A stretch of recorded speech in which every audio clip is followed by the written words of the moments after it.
did.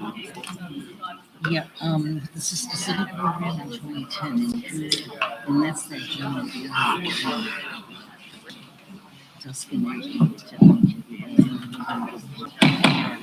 Good evening. Seeing as it's that time, we'll call the meeting to order and have a roll call. Mrs. Nash?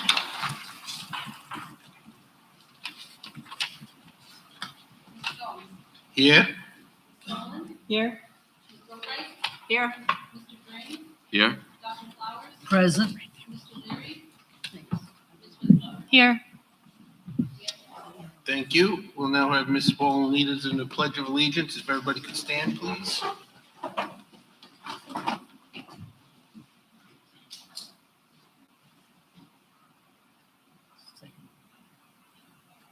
Ready? Begin.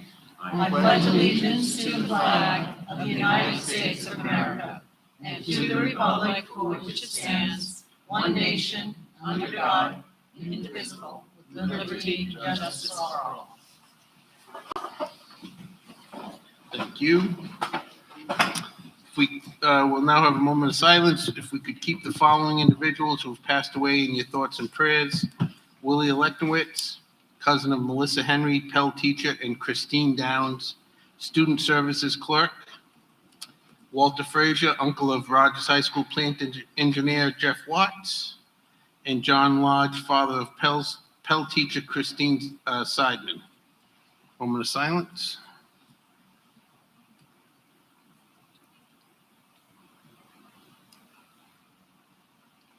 Thank you.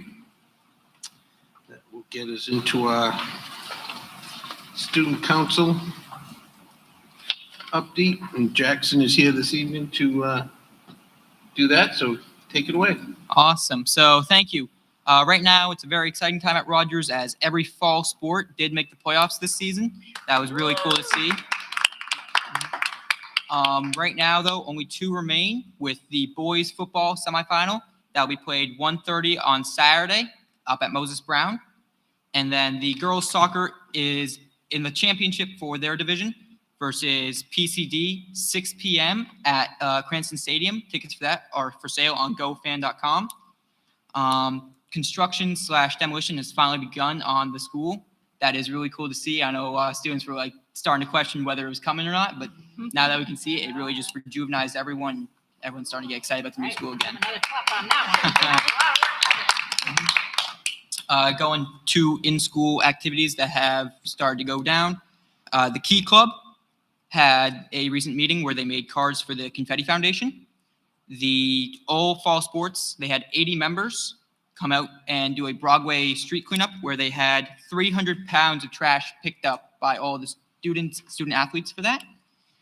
Along with that, winter sports had their sign-up/information session today. So as the first quarter is now coming to an end, everyone's looking forward to the future, and can't wait to see what's also with that. And the Colonial Dining Room is now open Wednesday, Thursday, Friday, along with its Thanksgiving pie sale. Awesome. And congratulations to Delicia Allen, Rogers Senior, who is getting an award tonight. That's it. All right. Are there any questions for Jackson from the school committee? Ms. Bowlen? I just wanted to say that I heard that Fifth Element was so appreciative of everything you did that they served pizzas to all the students after they were done, which was really neighborly.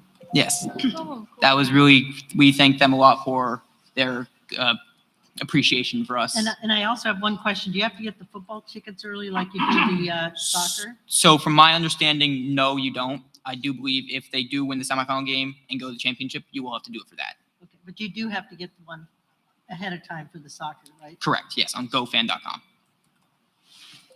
Thank you. Any other questions? All right, thank you. Thanks, Jackson. That does lead us into our student recognition. And as Jackson said, we have Delicia Allen here. She participated. She was a Rogers High School representative at the forum with U.S. Education Secretary Miguel de Cardona at Reimagining Education and New England's Workforce Summit, which was held in Newport in late August. So we have a proclamation here.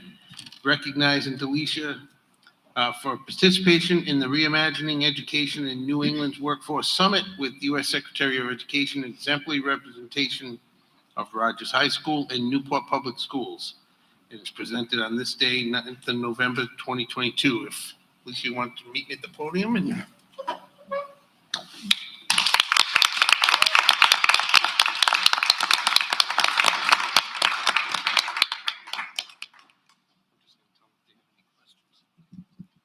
Delisha is happy to answer any questions that the school committee might have as well about the experience, if anybody has some.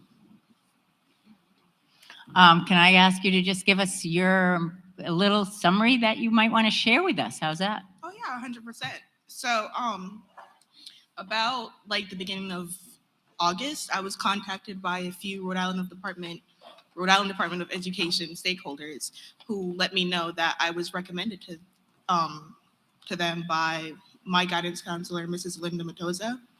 And basically they told me that they were 100% interested in me taking part of a panel that would be taking place towards the end of August.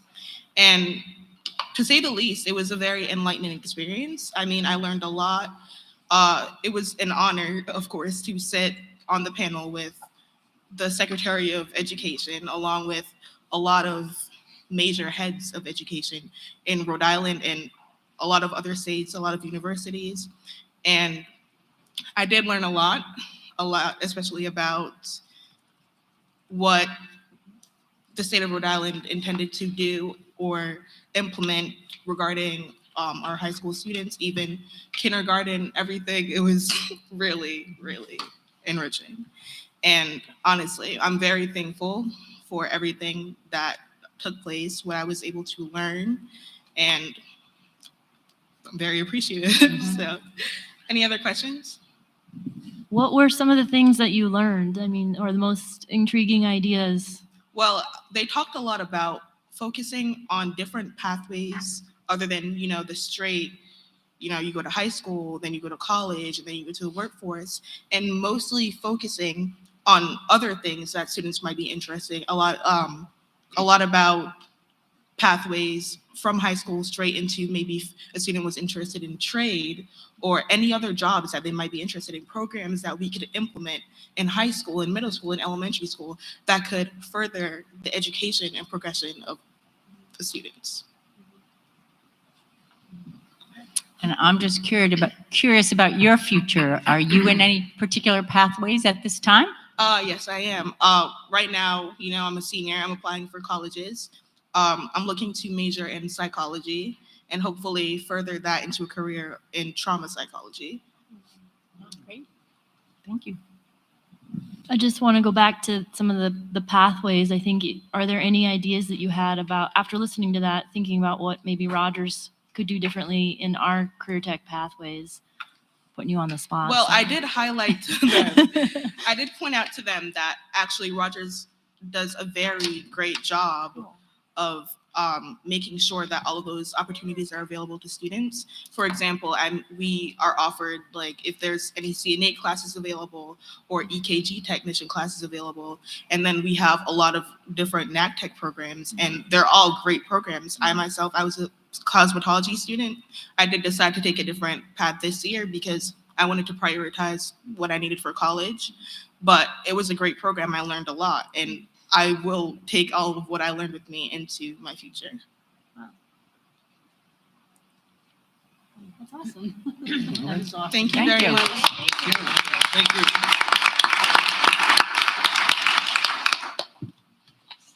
That would lead us to our next presentation is one on student attendance. And I believe Ed Merritt's here tonight with a couple of folks to give us a presentation.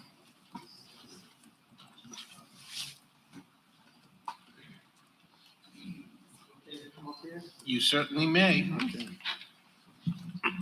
Good evening, everybody. First of all, I just wanted to say that I'm grateful to have the opportunity to come here and talk a little bit about the importance of attendance in school and to talk a little bit about how grateful I am to have the support that we have from the superintendent's office, the administrative team that we have in Newport, and the principals, the assistant principals. Everybody seems to be on board with making sure that we do everything we can possibly do to get kids here in school. Put together a little bit of a slideshow here. Most of the information on there is information that we all know about. We all understand the importance of getting kids to school. There was something that I read. I obviously read a lot of things before I came here. I just wanted to be able to get the point of view from a lot of different states, some studies done by some universities, by the National Health Institute. The one thing that they had in common that they thought was helpful when it comes to getting kids to school was an attendance team.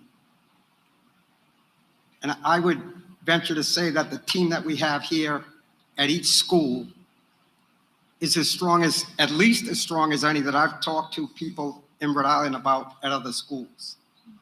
And one of the great things that they were able to do was to hire a new position at each school. I believe it's called the Student Attendance Facilitators. And I wanted to be able to introduce those young people to you. We're lucky to have, by the way, in each position, young people that went to school here in Newport. So they know the city, they know the kids, they know the families, and they're extremely diligent in this work. So first, at Rogers High School, we have Colin Greenman. And then we have at the middle school, Corey Jones. And here at Pell, we have Marasia Cassis.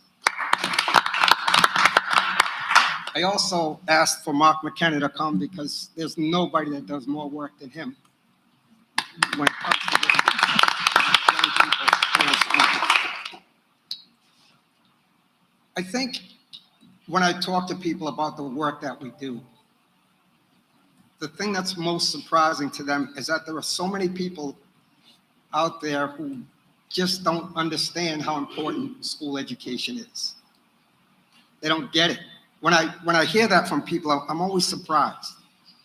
And so when I was reading all these studies, the one thing that I saw that stood out to me, and I just wanted to read this statute, the correlation between attendance and dropout rates has important ramifications that go beyond the classroom.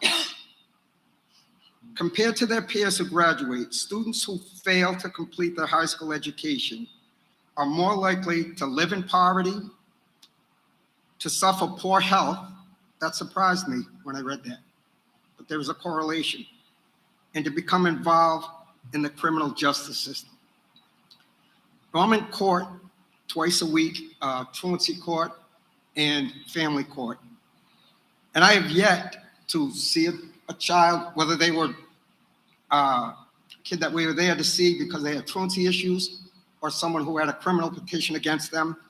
I always go back to the schools and look at their attendance, every one of them, truancy, somewhere in their history.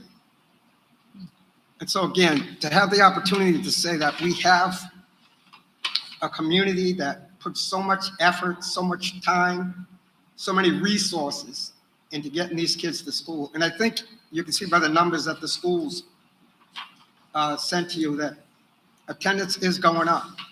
And Mark and I say this to each other all the time because some people say, I think you're enabling the kids, you know, you're bringing them to school. Of course, they're going to get up and miss the bus.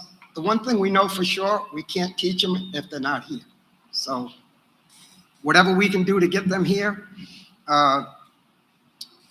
with the new positions that we have, every day they're out there getting kids, waking them up, kids that miss the bus, we're getting kids to school. The only way we can teach them is if they're in the building. So I think the statistics that you see up there are pretty clear. I will, if anybody has any questions, give people the opportunity to ask some questions, whatever they may be. And I do want to introduce Evelyn Falcarelli, who's at the high school, who's Sorry. the data queen for this initiative at the high school. So yeah, I meet bi-weekly with counselors and the attendance team, but every week to meet all the grade levels. And Colin Greenman and Eddie Merritt are in those meetings, filling me in on everything I need to know. And we are always making a plan for each student. So each student that's flagged as almost chronically absent already, or is already chronically absent at this point with 4 absences or more, we're always working together weekly, coming up with a plan and how can we better support this family or this student? How can we have them be more engaged in school to make them want to come? So we definitely work as a team, and it helps to have all these resources that Eddie is referring to, for sure. There is one other stat that I wanted to read to you guys. It surprised me when I read this. More than 20% of students were chronically absent in 6 states in this country, 6 states: Alaska, Nevada, New York, Oregon, Washington, D.C., and Rhode Island. So we need these resources. We need these positions. The attendance rates in this state are among the highest in the country. So again, I can't tell you guys how much I appreciate everything that you guys do to support us in the work that we do. Yeah, good. Ms. Um, Boatright and Ms. I just want to know, because we have all the resources, and I thank you all for the job that you're doing. And I'm just curious, by getting kids to come and be there, do they start wanting to come? Are they improving on their own, or is it just you going to pick up on a regular basis? Maybe you could help us with that. Yeah, so actually this is a question that Colin and I were just talking about. Some kids we find start to take advantage. And he's like, I'm not going to keep picking this kid up every day. And of course, I'm like, nope, go get him. Get him in school. So we're trying to come up with things in school that are consequences for these kids that are chronically tardy or leaning too much on us to go and get them there. I don't know whether I'm right or wrong to say go get them anyway, but it's just my nature. I just know we can't teach them if they're not here. So Yeah, and we discussed this also in our weekly meetings. Right. Like the student constantly gets picked up 2 or 3 times a week. Like it's time to intervene a different way. So here we have our student engagement facilitator description up there. So what Colin does is he builds a rapport with an amount of caseloads. So he has 25 students currently right now where he is working with them because they're flagged for being chronically absent. The data shows that these students need some sort of intervention. So Colin actually provides them that guidance and support. Like, you've been out, like, how can we get you back on track? Because, some kids are absent and they just don't know how to start over. They don't know how to push that reset button. So Colin guides them on how to write emails to their teachers, connects them with the guidance counselor, tells them how to prioritize assignments. So Colin's not just picking up kids. That's like the beginning of his day. Right. He's also then helping and providing support for each student, and we cater to each student's needs. Some students play sports or he gets them into sports. So we definitely problem solve as far as what each kid needs to hopefully get them out of that chronically absent trend. yes. So I was hoping to hear that. I'm sure you have some on the other side that take advantage, but hopefully more and more can be to leaning toward the side that you're Yes, of course. describing. And if you go to the next slide, Nash, this was the data from last year for call it the Collin Squad. He had students that were at risk constantly, and then we had kids pushing towards satisfactory progressing and then exceeding and maintaining. When kids are exceeding and maintaining, that means they're being more proactive. They're, becoming more independent on being better with their attendance, seeking support when they're out. Again, being more independent and being on top of it due to Colin providing that guidance and support. So, we can't get them all, but 10 out of 25, and some of them just making that satisfactory progress, 12, I think those are a win. So we're hoping to boost those numbers this year. And of course, we tweak the need for caseload depending on how many kids are being flagged. And again, we are trying to focus on those proactive strategies of how can we help them reset and not feel so overwhelmed. Like, well, I've already been absent this many times, or I'm already failing this many classes because I'm absent. What's the point? Well, here comes Colin to the rescue, and I'm sure the other student engagement Right. facilitators to provide those strategies, supports, interventions, needs, etc. Yeah, so if I could, my assumption was that someone's going to ask me what they do every day. And so thank you for that description, because that's what they do at each school. Yes, early in the morning, they come in, they look at their caseload. The first thing they do is check the attendance on their caseload. Any kids that from their caseload that aren't there, they make an effort to go out and get them. So that's the very first part of the morning. But then after that, it's meeting with the kids. It's meeting with the parents. It's meeting with teachers. It's going over their grades to find out what's going on. Talking to people in the school about their social skills. How are they interacting with other kids in the school? I mean, the amount of work that they do with each one of these kids, it's amazing. And I won't say the kid's name, but I was talking to Mr. Greenman yesterday at the high school about a particular boy, and I said, pull up his career attendance. This boy had missed 383 days of school. He's a sophomore now, I believe, at Rogers. This year, 2 days. 2 days, that's it. And he's, I said, pull up his midterm. Midterm, not failing anything.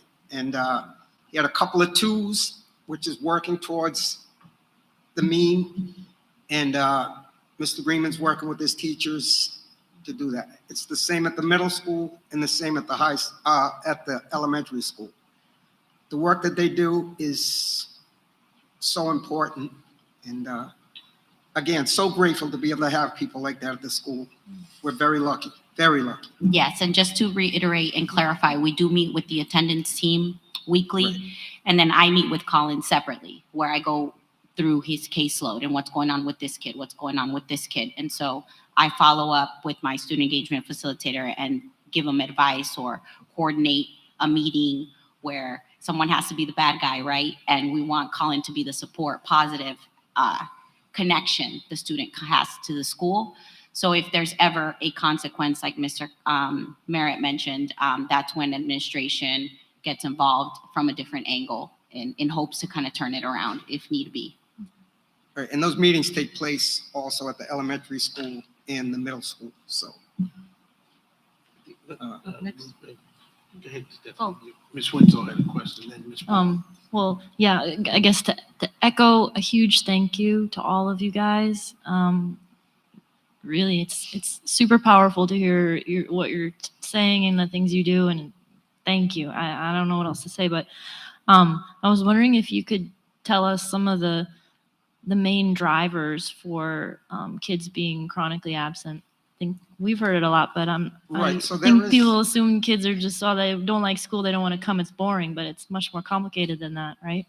there was a slide, Kath. I don't know if you can go back to that. There's one that said reasons why kids miss school. Most of it is they miss the bus, they're tired, they don't like school. Mental health, unfortunately, is quickly climbing the ladder, and anxiety about why kids don't want to come to school.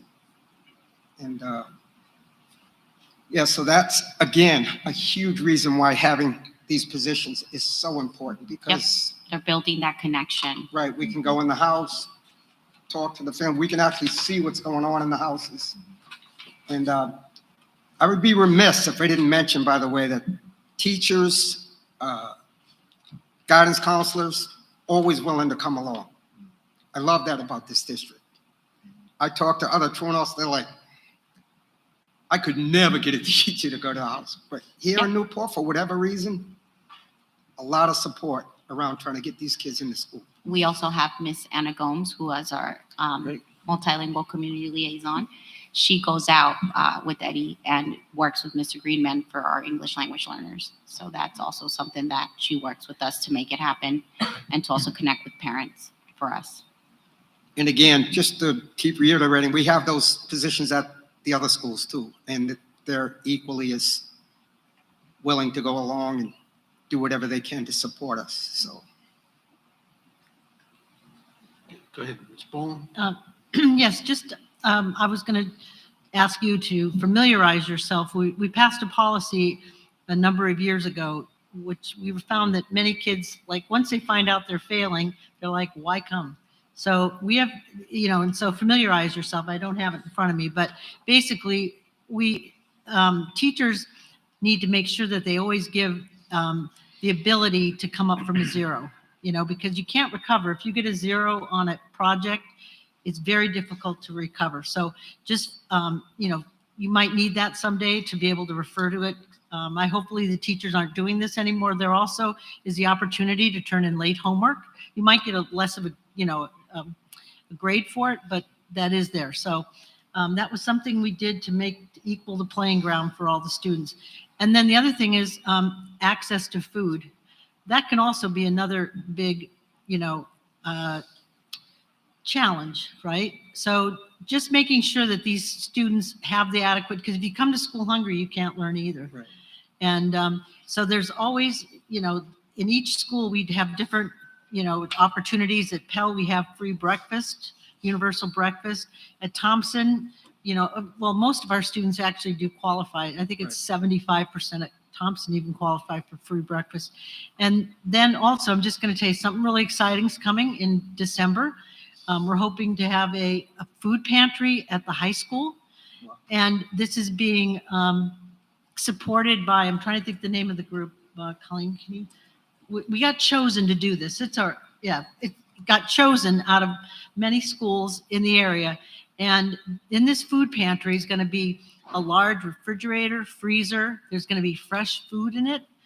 At all times. It's going to be, kids will be able to come on, certain days. We haven't gotten those details worked out, but they're actually building this in the library. And we're also hoping that it'll have, a place where kids can pick up toothpaste or other things that they might need, because we don't want those to, get in the way of coming to school. So if you ever hear of someone, that's having food insecurity, please reach out to the schools, because we don't want anyone to be in that position. Thank you so much for that information. I do want to speak to the policies you mentioned.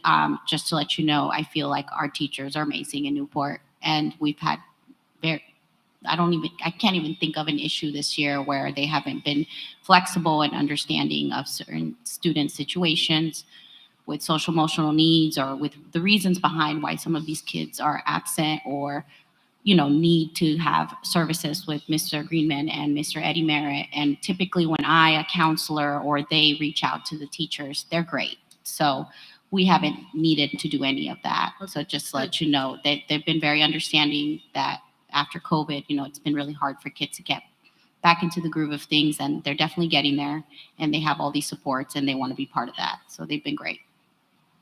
Of course. The name of the program is We Share Hope, and it's Johanna Corcoran, and Newport was selected with a grant to provide this for our community. And we're also going to be having available gift cards to Stop and Shop in a very large quantity for hopefully a very long time. Can I get some? Maybe those can be incentives for kids who improve their absenteeism to X days in a row or something like that. Yeah. It could be. Yeah. Thank you for that. Dr. Flowers?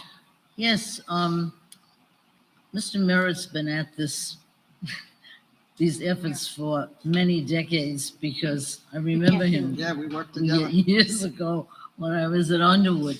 I think he's the model of the quality of perseverance, that's for sure. And it's good that you have the greater supports involved now. And it's something that you probably can't answer now, but do you see any generational issues at all that, and maybe people you might have met 20 or 30 years ago? And is Yeah, there, unfortunately, that's a huge problem. It is generational a lot of times, attendance issues. Parents that didn't graduate don't necessarily, somehow they're making it, and they just don't see the importance of school attendance. And that's why when I mentioned earlier that the connection or the correlation between school attendance and things outside of the classroom or outside of the building, like poverty and poor health, juvenile crime. They're all connected to lack of school attendance. So it's goes far beyond just getting better grades in school and being able to graduate high school. So that's why, even though sometimes we feel like we're forcing this educational thing and getting them out of school, but it's for the best. And they get to know that. I have, like you said, we've been working this together for many, many years. Many years. And And I in all continually- neighborhoods too. Yes, Yes. yes. Yes. But I continually have people come up to me in a store. I haven't seen it forever. So I was in a restaurant. This guy comes out of the kitchen, big bear hug, says to my friends, "This guy right here saved my life." I didn't even recognize the guy. He goes, "He made me go to school every single day." And when you see stuff like that and you hear stuff like that, makes it easier to get up in the morning and go to work. And of course, That's it. I sound like I'm Brownos in here, but the support that we get is phenomenal. Yeah. Phenomenal.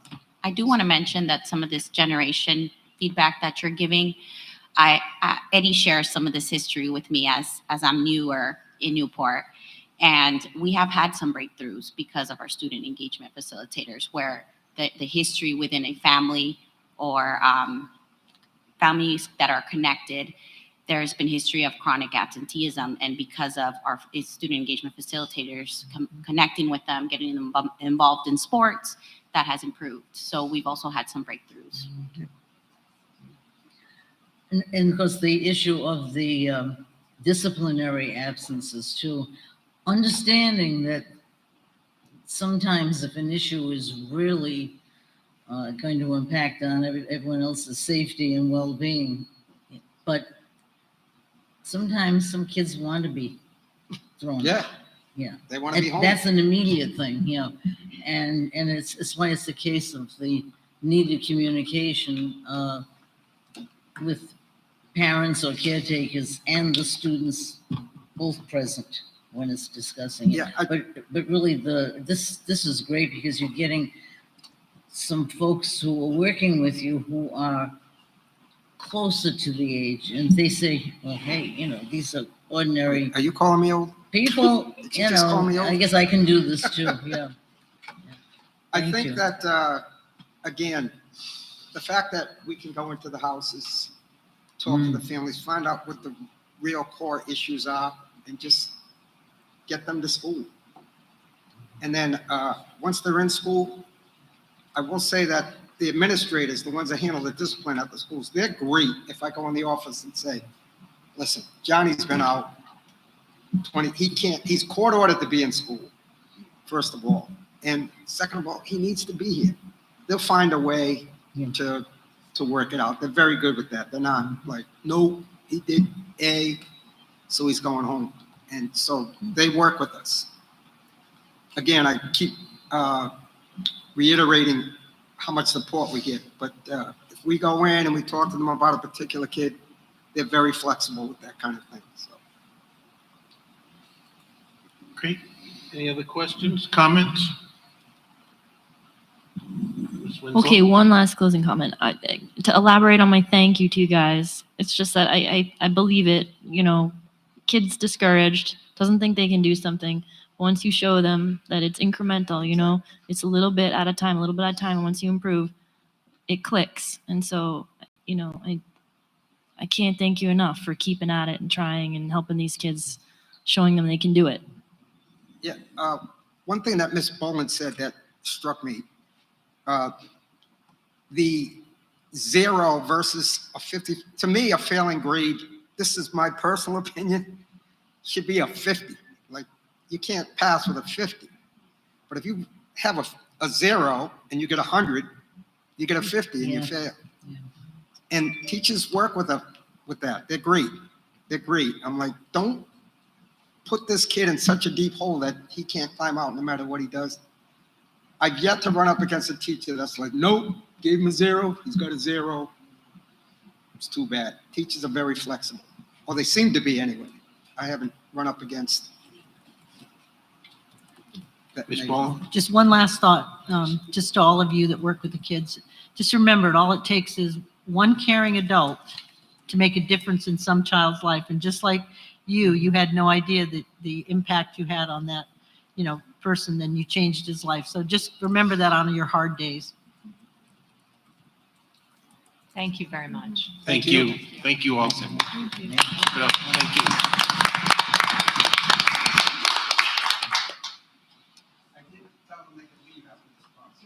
All right. They have to get up early. No, thank you. Thank you for coming. Thank you for coming. Mr. Nash, do we have anybody for public comment? Yes, Mrs. Bowen. Okay. So it's with great sadness that, Yeah. quit looking at that. It's not on there. That we have to tell you that Mr. Gomes has decided that not to run again this time. He has put in, this is 8 years, right? I think 6, yeah. 6. Okay, 6 years into the school committee. And he came in with, you had five children, and he has done an unbelievably great job at leading this school committee. He runs a meeting like no other. He's fair to everyone. When things can sometimes get a little out of control, he knows how to use the gavel. He hasn't had to use it much, but he knows when to do it.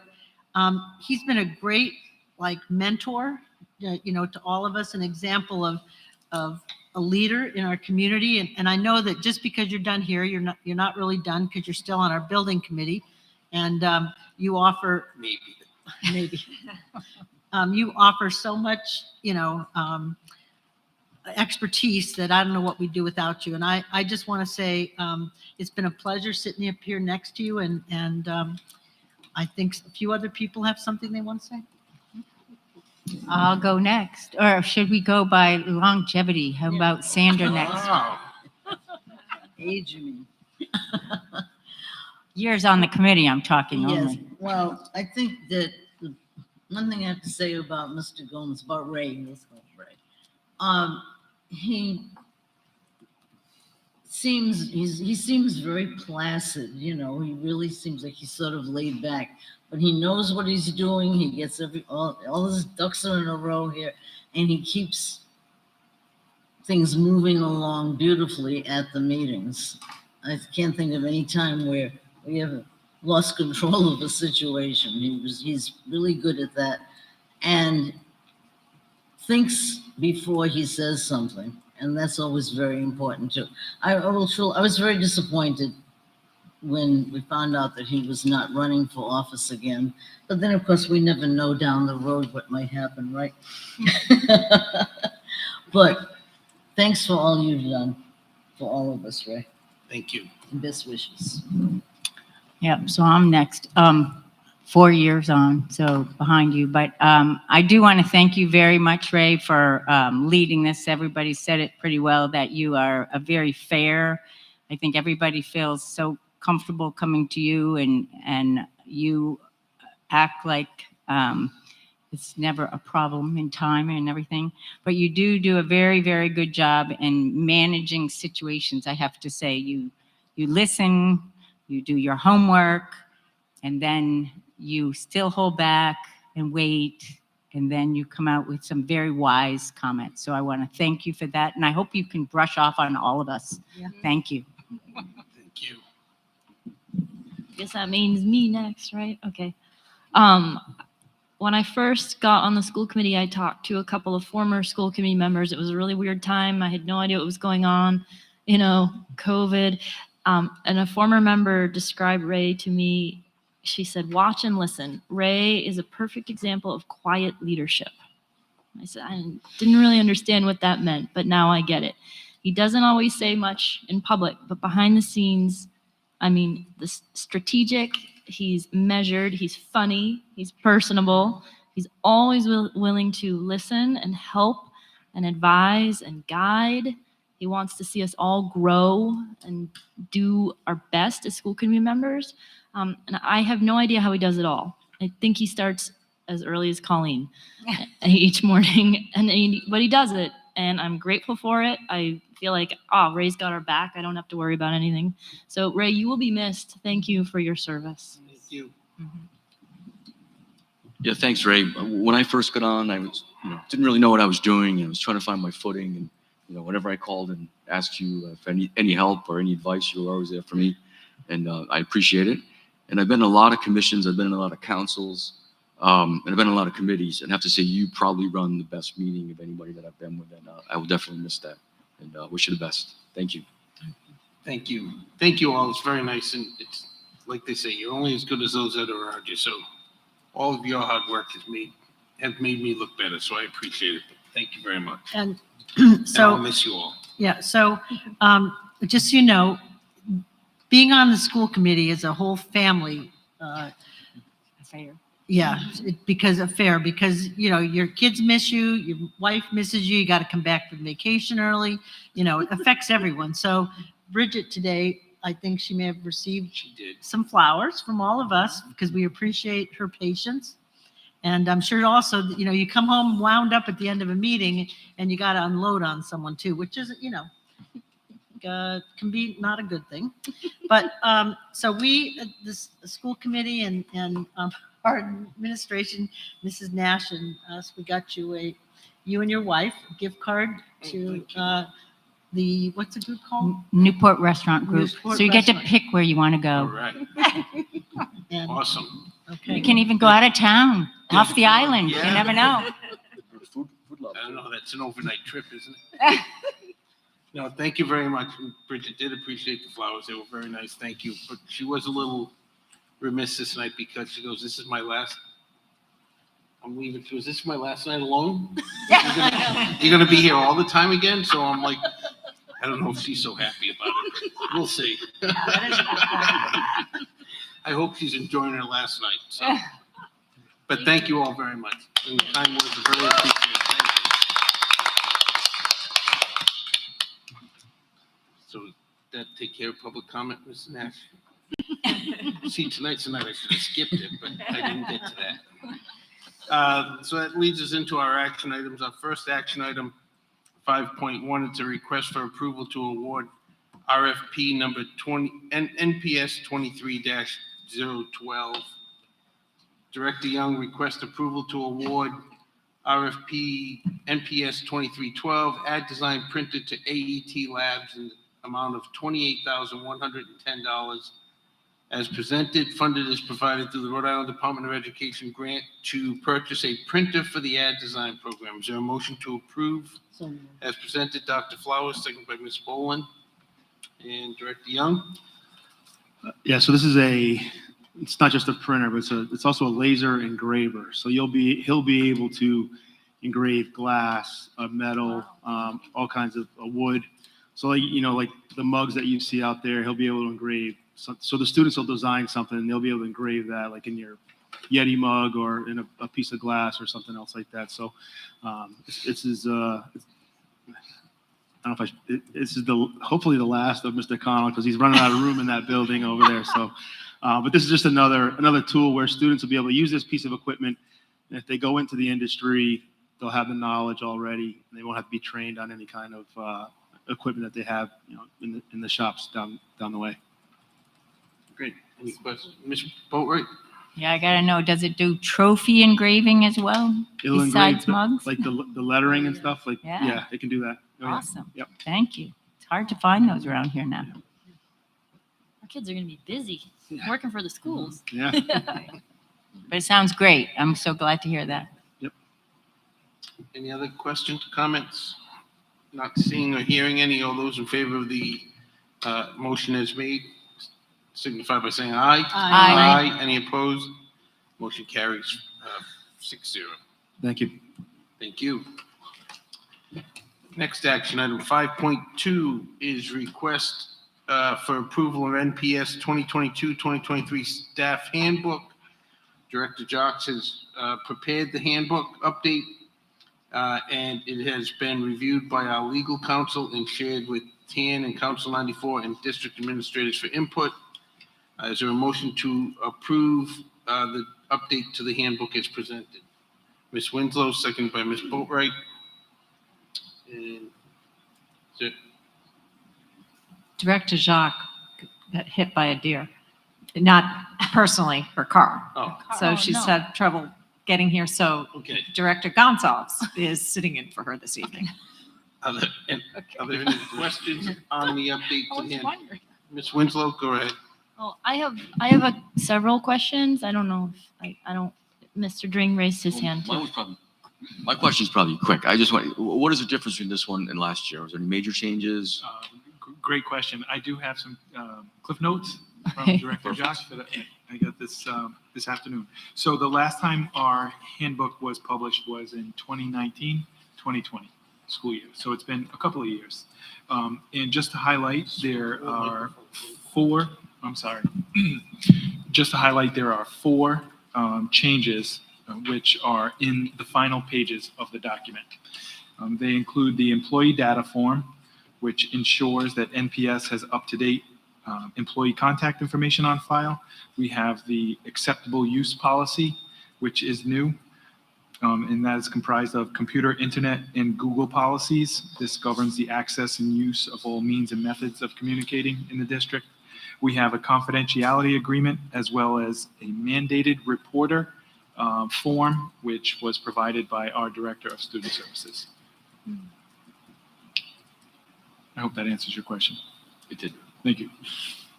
Ms. Winslow. Okay, I'm the editing nerd. You can ask the policy subcommittee. So I had a couple of edits that I just wanted to throw out there or ask about. One was sort of in general, if we have like alias email addresses for certain employees, so that like if they move on, you're not emailing like Candace Andrade, you're emailing student services at NPSRI, so that you don't have to go back and change the text in the handbook. So like the larger functions, those larger roles where they're actually hard printed in the handbook, if that. So what I can tell you is when we do have turnover in staff, we instruct IT to forward all emails from the previous person to the new role or the new employee.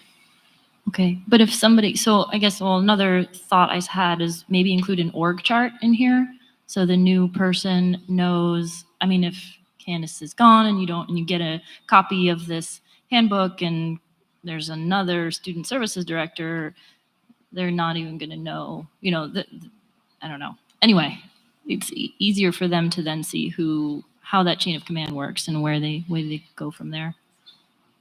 Yeah. Yes, Okay. I understand. Sure. Thank you. And then there was I think it's on page 17, the harassment policy is referenced. It says number 4550, but the new Title IX policy number is 4450.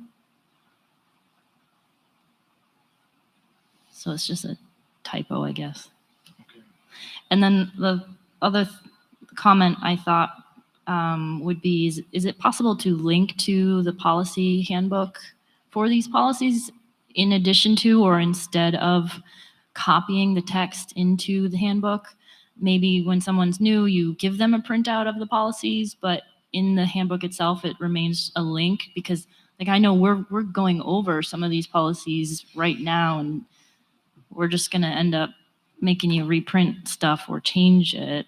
I think it's important to show them the text, but perhaps, I don't know if this gets printed out for everybody and then it can quickly become outdated. We do both methods, electronic copy as well as physical copy. Okay. And there is a link, but I do hear your point, make the policy also linkable. Yeah. Yes. Yeah. And I have one last question. This is kind of a picky one, but like the employee evaluations, it was hard to see. It just says like, okay, they take place, but I wasn't sure if there's any language or text anywhere that kind of guides an employee on what the expectations are or how often it's performed. I was trying to go through like there's a policy, there's the CBA, and it just wasn't clear to me, like what the process is for evaluating somebody and where that information is saved and then how, maybe people are held accountable to that or like what any consequences are. Is this the appropriate place for that? My understanding is the unique responsibilities for the different unionized roles are within that CBA. Okay. That's correct. That's correct. Okay. It just said it's like, I don't know. The language seemed vague to me. So I just was hoping to help new employees understand like what is the expectation all around. So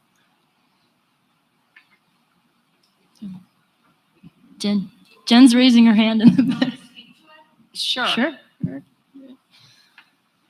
We can also bring back to clarify. Okay. I If mean, it's just not they were just observations. It's picky, but that's all.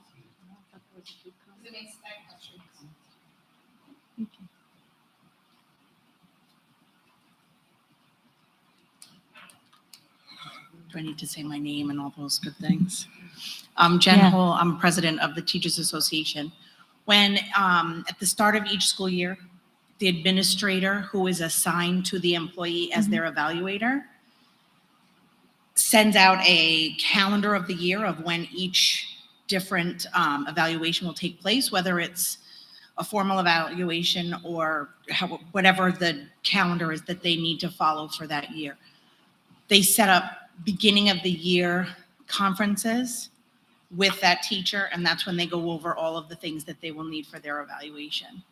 So that's something that's done building based and it's done department based. So like Dr. Mooney will make those arrangements with her L teachers, and Dr. Andrade will make those, or Director Andrade will make those arrangements with the teachers in her special ed department. Does that? So the handbook is not really the place for it, and we do get a handbook from the state. Okay. That has all of that information. And then within the district, we have our district evaluation committee that meets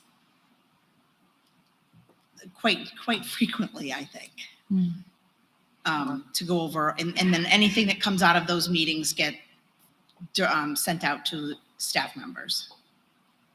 So Okay. may I, Mr. Chair? Just, Right? It's a yes. Excuse me? For real. May I? Oh, go ahead. No, I'm sorry. the meeting's not over, I didn't hear Mr. you. Chair. Right, we're I hear still you here. over there. We're I still was here. listening. This hearing's going time Okay.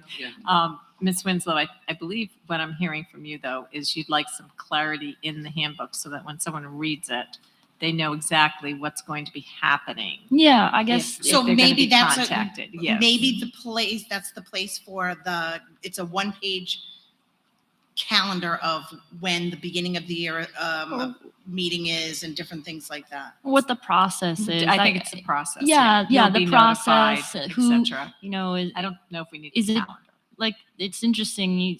You mentioned it's district, department based and building based, and so I wonder if someone's even been working at Pell for 3 or 4 years and they're still relatively new to the district, and then they go to Rogers and it's a totally different process. I don't know. So Well, it is, so so we, NEARI and TAN we spend a lot of time at the start of the school year working with new teachers to get them completely up to speed on the evaluation system in Rhode Island, and particularly in Newport, because we have sort of, like I said, we have a committee that has done a lot of work.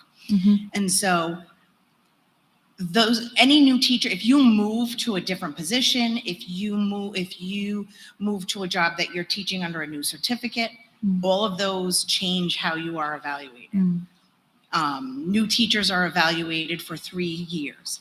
If like myself, if I left a position that used my elementary cert and I moved to a position that used special ed cert, I would have to be reevaluated because I'm under a new cert.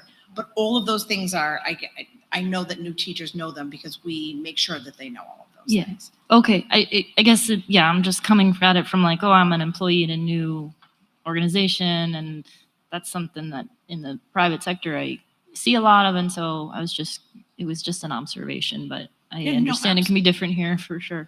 Okay.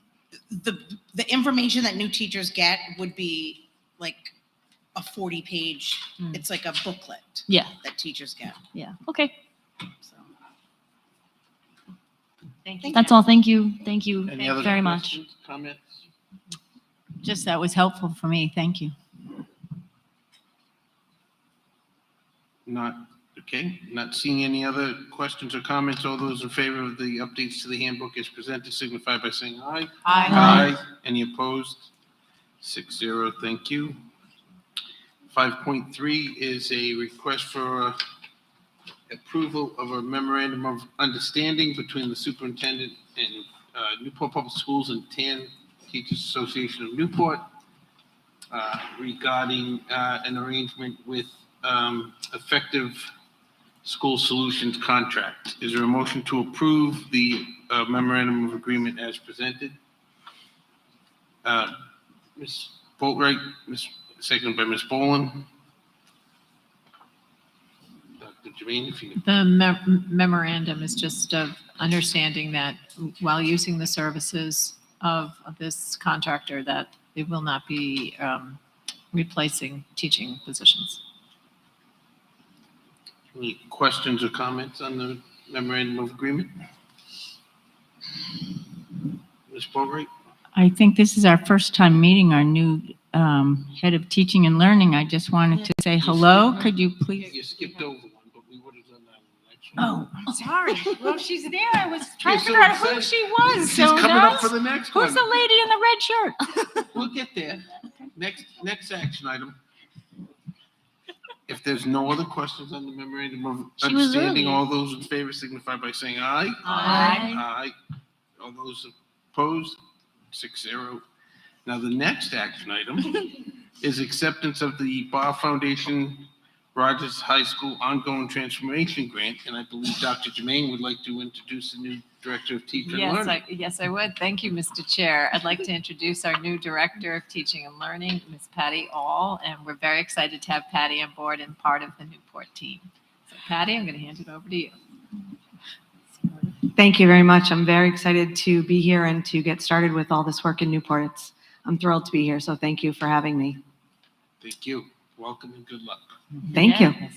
So with that, introductions made, Director All requests acceptance of the Rhode Island General Assembly grant for the Claiborne Pell Elementary School STEM program in the amount of $3,000. Is there a motion to approve? Dr. Flowers, seconded by Ms. Boland. Director All, if you want to give us an overview of the grant and what it'll be used for? Sure. We'd like to just really thank Representative Abney because he's got that continued work to bring this to us and to Pell. This is a grant that's going to be used for their STREAM program, purchasing materials and things for makerspace, they're going to look for Lego walls that will be installed, Rube Goldberg, center. So items like that will support their STREAM program. We call it STREAM, even though it says STEM on here. I think you started with the other one and then went to this one. I did, Yeah. so Yeah. that's okay. I jumped myself, so that's okay. As long as we're on this one. Any questions? Just a thank you to Rep Abney. Wow. That's great. Yeah. Yes, it's always great. Any, Can I just say? Ms. Boatright? Actually, with our last teaching and learning director, we did ask him from the school committee to please send thank yous whenever we get a grant. So that's actually really important thing that she just said. But welcome and thank you very much for bringing this tonight. Thank you. Any other questions, comments? Not seeing any. All those in favor of the grant as presented signify by saying aye. Aye. Any opposed? Motion carries 6-0. And I will go back now to 5.4, which is Director All request acceptance of a new Bar Foundation grant in the amount of $600,000. The grant is for 36 months to support ongoing implementation in the transformation of Rogers High School. Is there a motion to approve the grant as presented? Ms. Boland, seconded by Ms. Boatright. Director All. This is a continuation of the work at Rogers through the Bar Foundation that has supported rigorous and purposeful learning experiences for all of our students to deepen their learning. And this is a continuation of that work. So we would request that you accept that grant. Questions, comments? Ms. Winslow? So I was reading through the report and I realized I don't understand how this grant is how it's translated into the training that the teachers give. It talks about, I felt like it talked about how Rogers High School we would be responsible for submitting final reports and everything. And so I know the Bar Foundation is already in the schools. Is it the Sizer Institute that's coming and doing the actual work, and that's how the money is spent? I'm putting it all together finally, I think. So am I. Okay, I know that's going to put you on the spot, but yeah, I guess that's the primary organization that does the training and helps our teachers, achieve these things. Yes. That is correct. Okay, Yes. thank And you. then we provide updates to Bar Foundation. Got it. Thank you. Ms. Bovary? I believe this is going to be, it was a 3-year and then now this is another 3-year. Is that correct, Dr. Germain?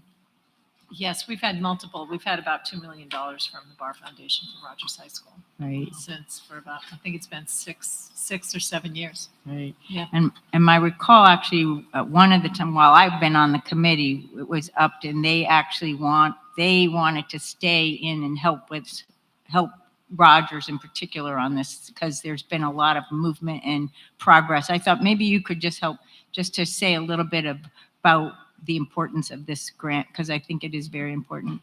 The Bar Foundation started its work with Rogers High School about 6 years ago, and its focus is on redesign of high school student learning, relationships, improving culture and climate, working and creating a school that focuses on the student and his or her learning. Part of it is portrait of a student as a learner, and we're actually starting to get into work as portrait of a teacher as an instructor.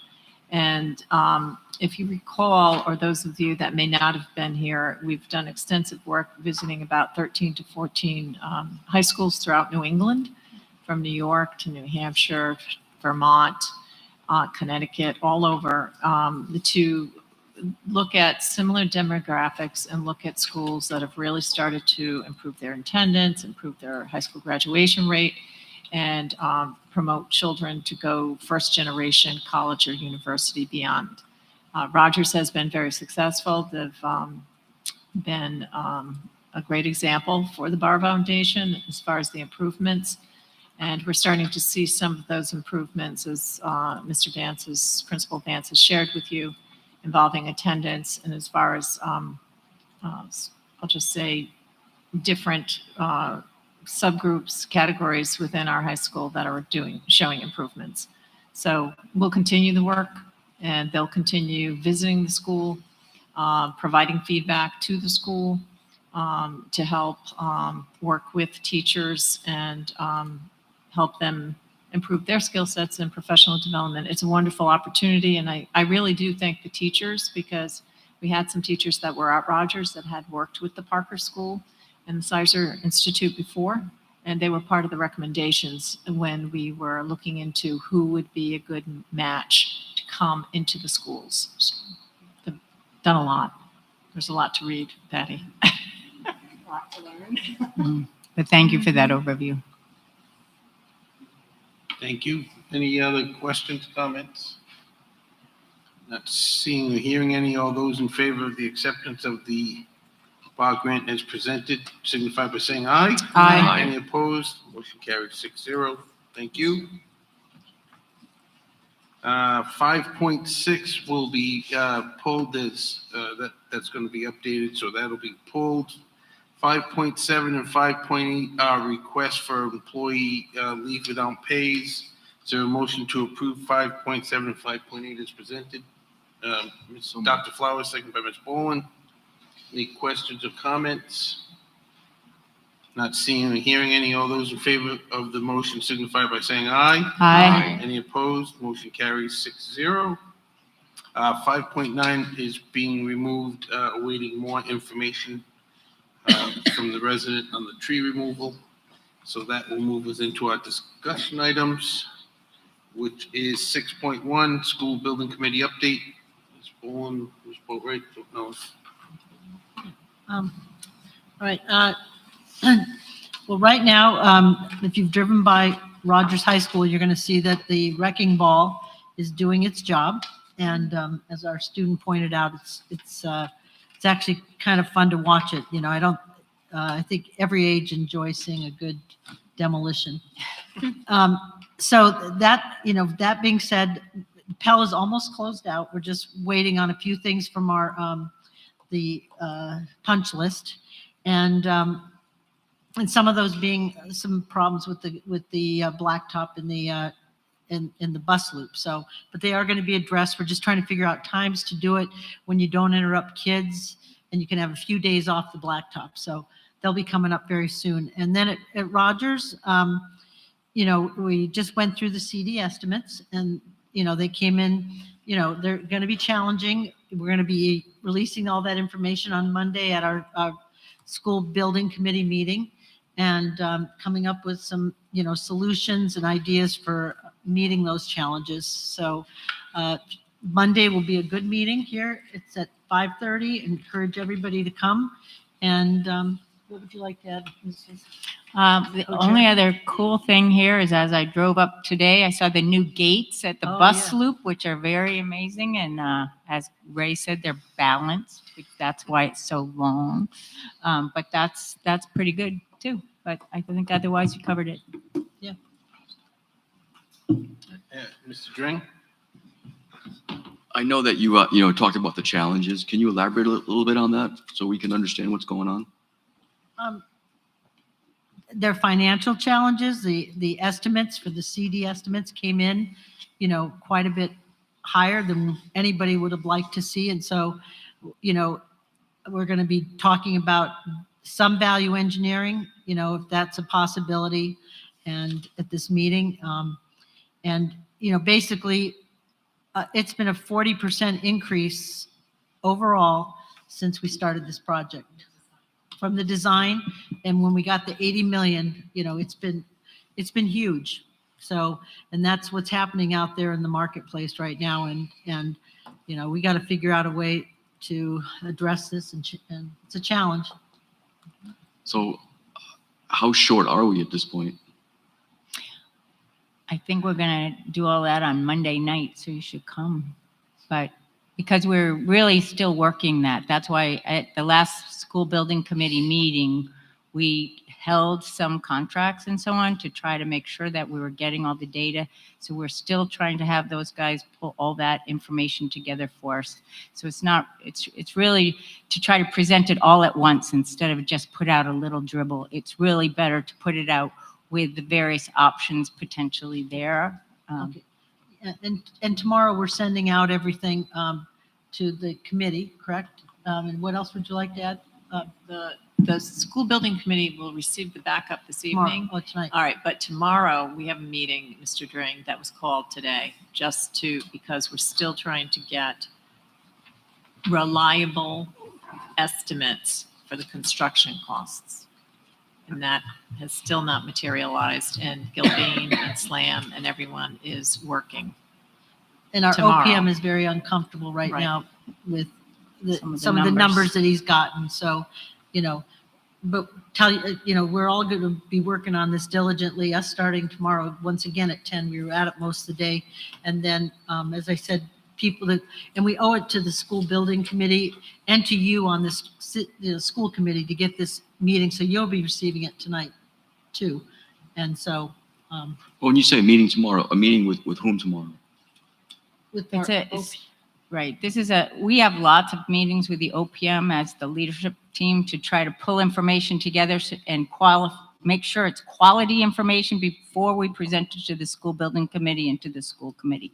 So we're still working on trying to get quality information to send out to everybody so it can be so everybody can absorb it properly. And And we're in not making any context. decisions at all. No, All no. we're doing is putting, because if you looked at some of these documents right now, they're very, very difficult to understand and they're not organized logically.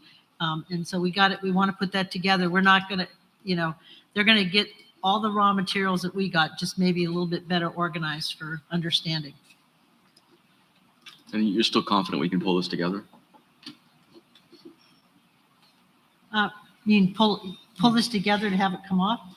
That's going to be up to the school building committee when we all get together. I have faith in our community and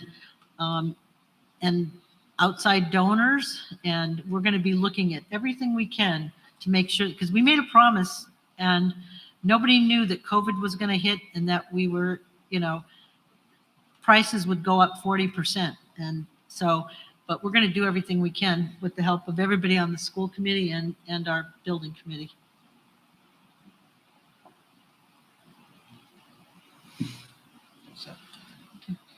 Any other questions, comments? All right, thank you.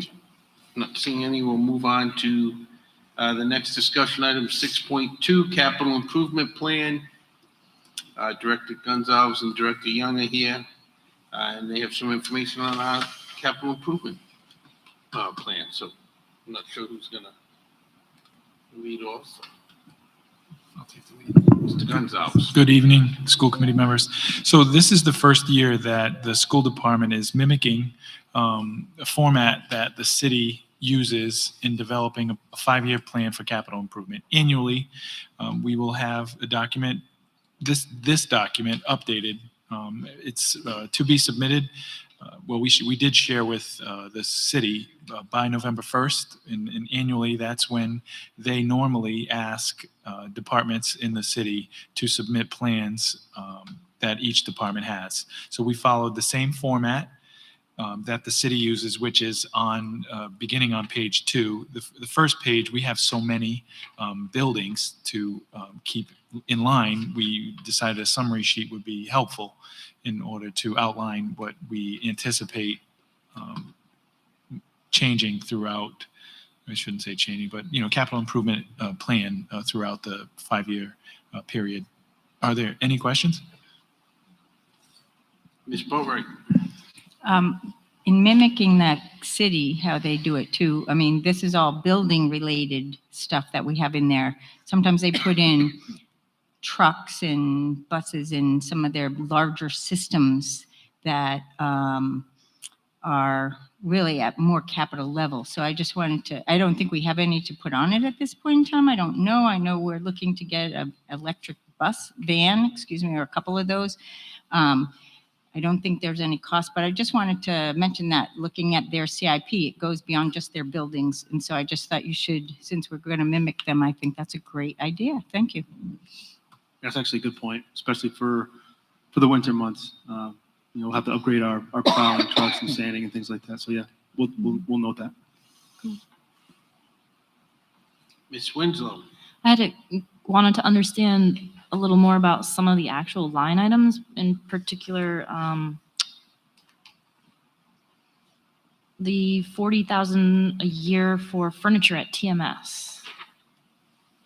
Yeah, so Why is it carried each year, I guess? instead of refitting the entire building at one time, so I met with Mr. Barrios on that. So we talked about coming up with a plan with doing like maybe a team or a floor, one at a time, so we can eventually all of the classrooms would have new furniture. So instead of doing the entire building at one time, we'll do it piece by piece. Okay.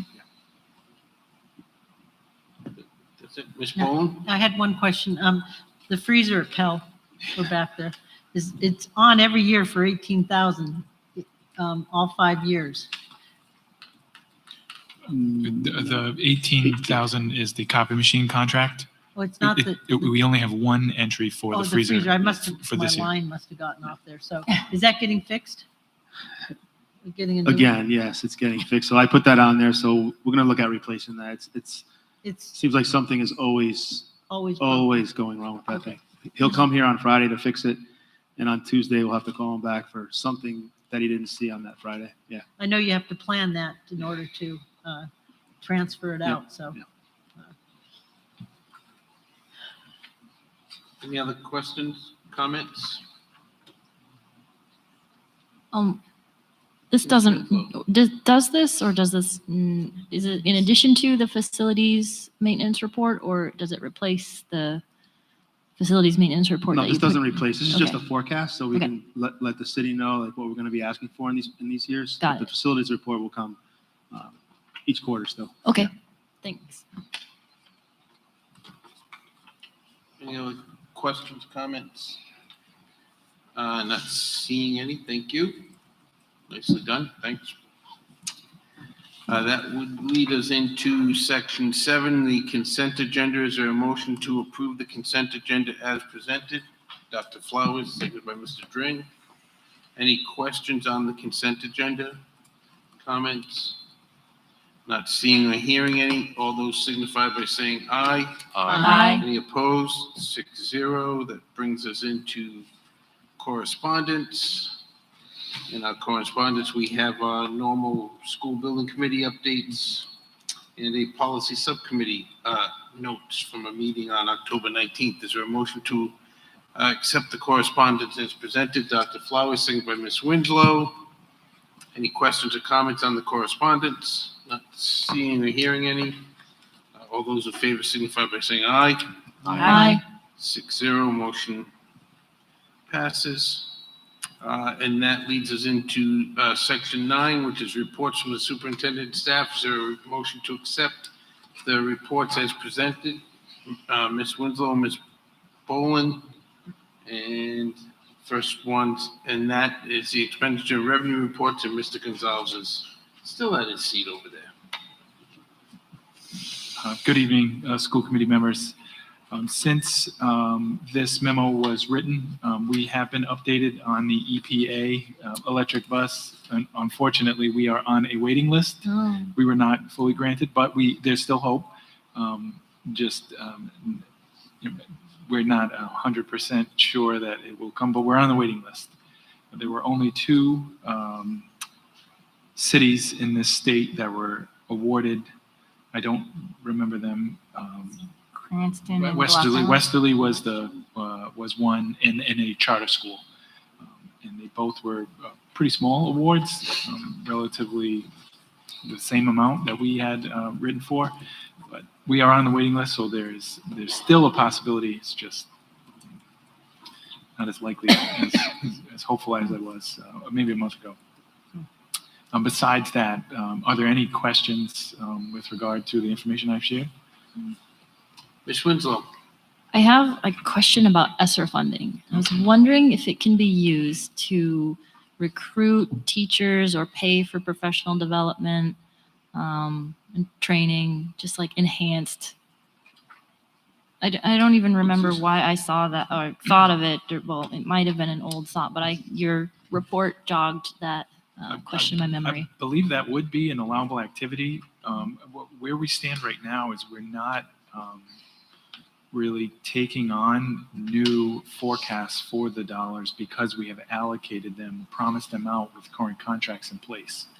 But that doesn't necessarily mean in 6 months when we, reanalyze expenses to make sure we utilize all the monies that were awarded to us, that we couldn't look to perhaps support something additional in our spending plan. Yeah. Just In a thinking sense, about we how have to hard. give something up right now, the way Yeah, it stands. right. It was hard to get Thompson fully staffed this year. It's been a challenge. So, is it something that teacher shortage is national and this money is awarded to every school district in America? I'm just wondering if anybody's used it to train and recruit teachers or help somebody get an emergency certification or whatever it might be. I don't know. It would be an allowable activity. It Okay. would. And we do have some PD built in, Mhm. primarily for. Recently, I think in my weekly update to you, I shared with you the TA to BA program. Mhm. And we are receiving grant funds. We aren't the school department. The individuals that are involved are receiving financial support, Mhm. so they don't have to take out loans Mhm. in order to become certified teachers. We are seeking alternative grants and foundations to support our staff we have within the Newport Public Schools that are now TAs or paras that wish to become teachers. We are continuing that. So that's just one program. Director Jacques is looking into other alternatives for us to create a pipeline of teachers going forward. Sometimes to the point where if we can find funding for their education, then there's a commitment, a 2 to 3 year commitment that they will work for the school system. So we are Okay. looking into that. We hear you, and we're seeking lots of different Yeah. ideas. Good, Ms. Boatright. But I thought some of the PD for some of our new curriculum is also coming out of ESSER. Isn't that not true? I believe so. So we are doing PD already within it. And another question I have is just in the, we use a lot of community partners in this with some of our ESSER funds. Are all those that we used last year going to be continued into this next year? Or is that after an evaluation process? We are not using 100% of the community partners in the upcoming year. We're not. Okay. We did not budget for it. When our initial waves, I'd say plural waves of requests were shared with our community partners, that's when our spending plan was developed based on requests from the community partners. And so money was earmarked, allocated for them, written into the grant, approved and awarded to us. Now, if the community partner did not exhaust all of their promised funds, we would allow a carry forward. So yes, those would continue so they can utilize all the dollars, but there are not additional funds to rewrite for. Okay. Thank you. Thank you. And if the program was approved.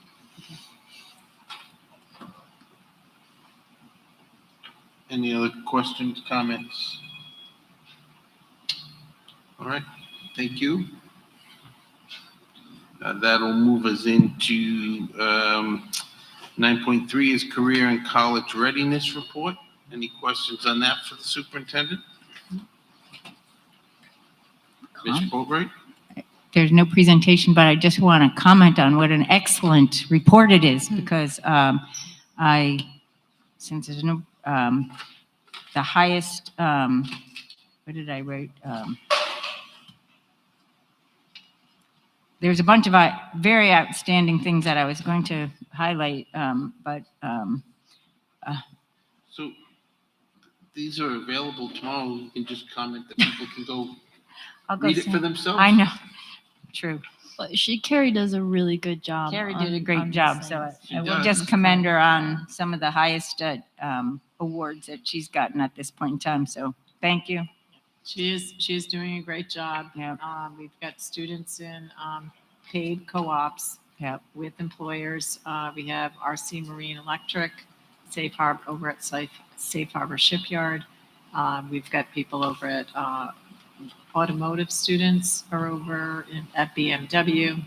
We have more co-ops that are just expanding, so it's really Right. growing. She's doing an excellent job. Yeah, I and think- yes, we encourage everyone to read these. We will send it especially to Newport this week. so I was they going can to say, pick out maybe the you could do a highlights. press release on this because it's worthy of that. Or There's what's some up very new. interesting things in there that the community should hear about. Thank you. Any questions, comments on that? Others? No? Okay. 9.4 is the enrollment demographics and homeless report. Any questions for the superintendent on those reports? Not seeing or hearing any, I'll move on. The 9.5 superintendent's update, partnerships, collaborations, and personnel. Any comments or questions for the superintendent on those reports? Not seeing or hearing any. Those are the reports. All those in favor of accepting the reports as presented signify by saying aye. Aye. Any opposed? 6-0. Suggested meeting dates. The next regularly scheduled school committee meeting, San Dre, is December 13th. School Building Committee is Monday, November 14th. And the Policy Subcommittee is November 16th. I believe those all at Pell. I know the Building Committee, this Policy Subcommittee at Pell, Yeah, the library.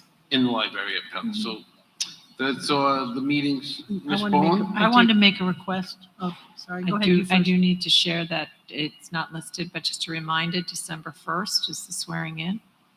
Oh, yeah. For, and you're always welcome to attend, Mr. Chair. Is it going to be open air at the auditorium?